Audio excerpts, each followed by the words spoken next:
আসসালামু আলাইকুম। Welcome back to my channel. আশা করি সবাই ভালো আছেন। আবারও নতুন রেসিপি আপনাদের মাঝে শেয়ার করব। বগুড়ার মিষ্টি দই একদম পারফেক্টভাবে মিষ্টি দই তৈরি করতে অবশ্যই আমার রেসিপিটা ফলো করবেন। দেখুন আমার দইটা কতটা পারফেক্ট হয়েছে। আপনারা অবশ্যই যদি আমার রেসিপিটা ফলো করেন তাহলে আপনাদের দইটাও পারফেক্ট তৈরি করে নিতে পারেন। আর বগুড়ার থেকে কিনে খেতে হবে না, আপনারা এই দইটা ঘরেই তৈরি করে নিন। এখানে আমি দিয়েছি 2 লিটার গরুর দুধ। দুধটা আমি ভালো করে জাল করে 1 লিটার করে নিব। দুধটা যতটাই জাল হবে আপনাদের দইটা ততটাই সুন্দর হবে। এটা নির্ভর করে আপনাদের দুধের জালের উপর। অবশ্যই দুধটা ভালো করে জাল করবেন, তাহলে দইটা আপনাদের পারফেক্টভাবে তৈরি করে নিতে পারেন। অনেকে দই তৈরি করার সময় দইটি ভালো করে বসে না, আর অনেক সময় খেতেও ভালো লাগে না। এখানে আমি 1 কাপ পরিমাণ চিনি দিয়েছি। আপনারা আপনাদের মিষ্টির টেস্ট বুঝে আপনারা চিনিটা অ্যাড করবেন। এখানে আমি চিনিটা দেওয়ার পর ভালো করে দুধটা জাল করে যখন 1 লিটার হয়ে যাবে আমার দুধটা, তখন আমি দুধটা জাল করা বন্ধ করে দেব। তার আগ পর্যন্ত আমি অনবরত নাড়াচাড়া দিয়ে নেব, যাতে বলক আসে উপরের দিকে পড়ে না যায়। নাড়া দিয়ে রাখবো। এদিকে আমি 2 চামচের মতো চিনি একটি ফ্রাই প্যানে বসিয়ে দিয়ে দিব 1 চামচের মতো পানি। এটা আমি ক্যারামেল তৈরি করব। অবশ্যই বগুড়ার দইয়ের মাঝে আপনাদেরকে অবশ্যই ক্যারামেলটা তৈরি করে দিতে হবে, তাহলে আপনাদের কালারটা সুন্দর আসবে। যখন কালারটা লালচে হয়ে যাবে তখন এখানে আমি 2 চামচ দুধ দিয়ে ভালো করে জাল করে নেব, যাতে নিজেরই চটান না লেগে যায়, সেদিকে খেয়াল রাখবেন। এখানে আমি দুধটা দিয়ে ভালো করে জাল করে নিতেছি, যাতে আমার কালারটা সুন্দর আসে। দেখতেই পাচ্ছেন কতটা সুন্দর হয়েছে।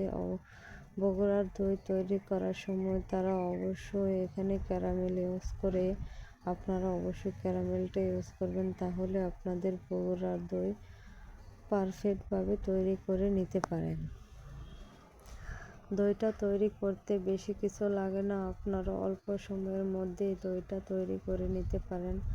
আশা করি অবশ্যই আমার ভিডিওটা আপনারা শেষ পর্যন্ত দেখবেন। আর যারা আমার রেসিপিটা ফলো করে বগুড়ার দই তৈরি করবেন তারা অবশ্যই আমাকে কমেন্ট করে জানাবেন। এখানে আমি 2 চামচ ভর্তি করে দইটা ভালো করে আগে থেকে ফাটিয়ে নিয়েছি। এখন আমি দিয়ে দেব দুধের সাথে, ভালো করে নাড়াচাড়া করে মিশিয়ে নেব, যাতে কোনো দিকে দলা পেকে না থাকে।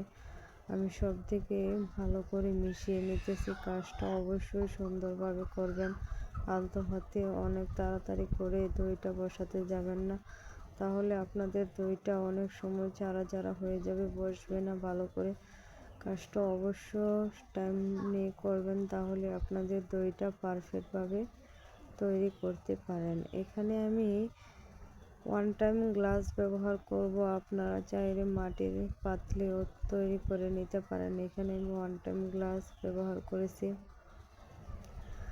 আপনারা দইটা তৈরি করতে যেসব সময় বা অনেকেই বাজার থেকে কিনে খান, তারা অনেকেই ভাবেন বগুড়ার দই তৈরি করলে ঘরে অনেক সময় পারফেক্টভাবে তৈরি হয় না।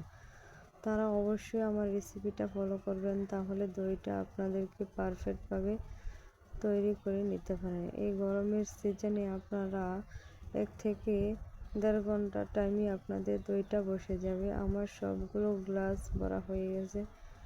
এখন একটি পেপার দিয়ে আমি গুঁড়ে দিব উপর দিকে, যাতে উপরে কোনো রকম ময়লা না পড়ে।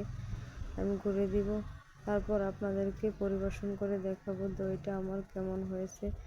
1 থেকে 1.5 ঘন্টা পর আমার দইটা দেখুন পারফেক্টভাবে বসে গেছে। দেখুন আপনাদেরকে উল্টিয়ে দেখেছি আমার দইটা কতটা পারফেক্ট হয়েছে। অবশ্যই আমার রেসিপিটা ফলো করে আপনারা যদি দইটা তৈরি করেন, তাহলে অবশ্যই আমাকে কমেন্ট করে জানাবেন। আশা করি আমার পাশে থাকবেন, বেল বাটনটি অন করে দিবেন, সাবস্ক্রাইব করে পাশে থাকবেন। আবারও নতুন একটি রেসিপি নিয়ে আপনাদের মাঝে শেয়ার করব। এ পর্যন্ত সবাই ভালো থাকবেন, সুস্থ থাকবেন। আল্লাহ হাফেজ।